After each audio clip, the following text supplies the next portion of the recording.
This is a follow-up video for the season's officially over for 2015 for my PPR Keeper IDP League. This one, if you guys remember, was done a month early. So that was the first time, I had a draft ever that early. I think the closest one was maybe like a week or two. I ended up placing fifth here. Um, I'm gonna start my tiers here. So I missed out by 15 points, or I'm sorry, 13 points. And we had a guy in the other division, just because the way it's set up is that there's two came from this division on the left here, which is the hard lines, and then food side. We all work at Costco. If you guys know anything about Costco, you understand. If not, it doesn't matter. But he ended up getting there with 1,400 points. As you can see, it's kind of just the luck of the draw in fantasy. Basically, anybody in the other league, in our division, would have beat him out. But that's for another time. So I ended up there 7-5, and AJ, who I said in the previous video, I thought he had the strongest team. He ended up winning the league, and then same with Philip, the guy that I was making fun of for picking up 4 wide receivers. He ended up getting to the championship game, so obviously he knows something that I don't. And I was just going to kind of show you what I started with here. So this was week 1. This is my starters. As you can see on there, ended up with 160 points, which for this league is pretty solid. It pretty much ensures you a win. Anything over, I'd say probably about 150 is you're pretty set to win a game. But I just played against, the wrong guy, and as you can see on his team, he left a lot of points on the bench too. So he definitely had a stronger team to start. My team on the left here, I was pretty happy with even getting the loss, how it started out. So that usually that shows that you're pretty confident, pretty happy with your draft. But then it turned out, like I said, like I ended up with 5th place. So I just wanted to maybe have just like a short video here of what my team turned into. So from the last video, I was starting Cam Newton beginning of the year. I ended up picking up Carson Palmer off the waiver wire, which was easily my best waiver wire pickup of the year. He ended up 4th. I ended up trading away Cam Newton. It wasn't a very good trade. I think I was really struggling on running back, so I picked up it was Duke Johnson and another running back. I'll have to showcase that a little bit later on how to not make a trade. Then I ended up so Theo Riddick was a waiver pickup because I have Jeremy Hill on the bench, which I also traded for. In the draft here, I drafted my running backs were C.J. Spiller, right, which turned out to be a pretty bad move in the 3rd round, especially. Gio Bernard, Danny Woodhead, Ryan Matthews, and Trey Mason. So Trey Mason, I dropped him after the first few weeks when he was still hurt, and Benny Cunningham was getting a lot of the workload. Somebody picked up Benny Cunningham, so I effectively didn't get any use out of Trey Mason. Ryan Matthews was up and down all year. That whole Philadelphia offense, I just couldn't, I don't think anybody really could get a grip on it. And that was probably where I struggled the most this year on all my fantasy teams. Is I went for Jordan Matthews, and I had him in a good chunk of leagues. Sam Bradford as well. I had him in a few. And Ryan Matthews I had in just about everyone. I was just kind of waiting for that DeMarco Murray injury to happen. Ended up never happening, and they never really figured out what was going on with the running back situation. So that one didn't end up panning out either. Danny Woodhead I traded away early in the season. Somebody was giving up Jeremy Hill. Looks like Mike over here was. And I was banking on the fact that, the Bengals were starting out hot. End of the season, they were going to, team start to run the football. And he did really well at the end of last year, even though he struggled in the beginning last year, as in 2014. And so in 2015, I was banking on he would, slowly get back into that role. Ended up not happening. I mean, he ended up as a RB2, which effectively is what Danny Woodhead was projected to be, but I think he ended up with I think like number 11 for the year. So that was another bad trade. Gio Bernard, and I ended up playing. He was a lot more effective. In the beginning of the year, I was starting just the Bengals running backs as my duo, as my 1 and 2. And they were getting me 20 to 30 points, like right in that ballpark. So that ended up working out the way this year worked out. If I would have just stuck with them two, I would have been pretty happy because with all the running back injuries that went on. And I ended up trading away Gio Bernard and Travis Kelce, I believe, for Martavis Bryant because this is a keeper league, and so I saw a lot of potential in that. Travis Kelce, really seems like he's going to be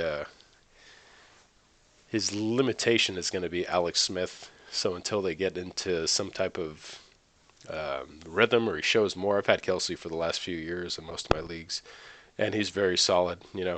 He's probably worth around a 5th round pick, even come next year, because he has that consistency.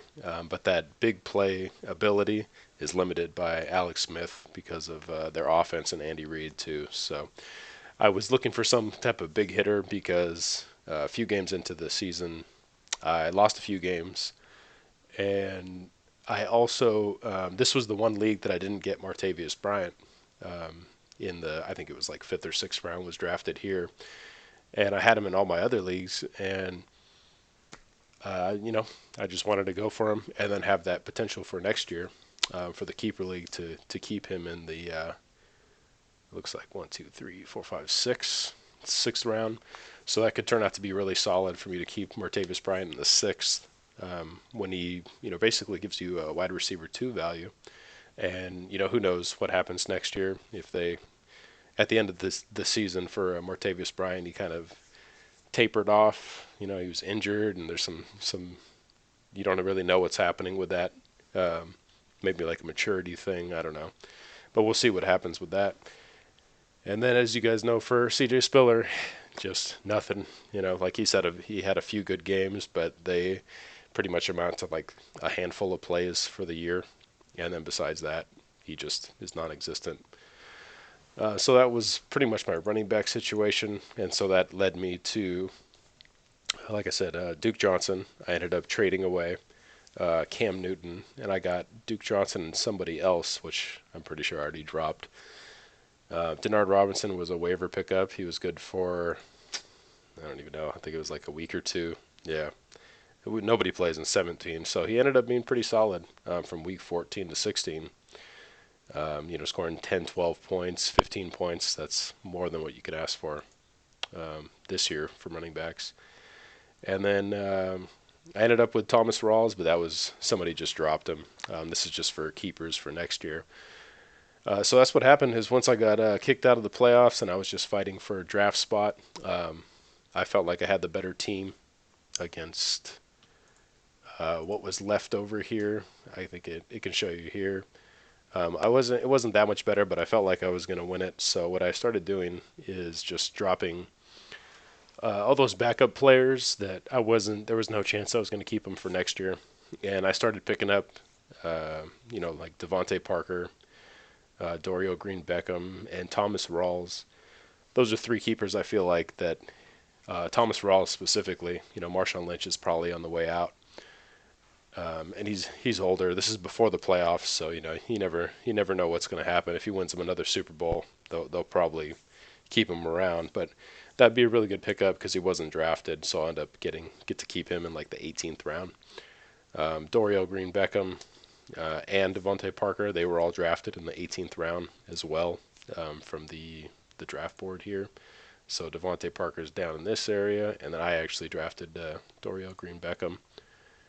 So those are guys that I'm thinking about keeping, depending on if they decide to do it by draft position or if they decide to just keep a few players regardless of like no penalty. So I've been kind of contemplating hanging on to Demaryius Thomas, AJ Green, and Alshon Jeffrey if they end up keeping just based off of, you just get to keep a few players, because I won't get penalized that much because that's 1, 2, and 3 as far as draft position, draft round position. And then the other guys I mentioned about, Thomas Rawls, Devontae Parker, Dorial Green Beckham, those are guys that I'll probably end up sneaking. Probably most likely Rawls is one that I would keep if it's based off a draft position, and maybe even Devontae Parker. Dorial Green Beckham, I'm not really sold on. He's kind of a freak specimen, but it didn't really click throughout the whole year. Devontae Parker played a lot less games than him and ended up with just 20 points shy. So if I was going to keep a receiver, it'd probably be Devontae Parker, just because he had that pedigree and he just dealt with an injury. He was arguably the best receiver out of the Columbine, or coming into the draft. But yeah, so that's kind of how the season ended out.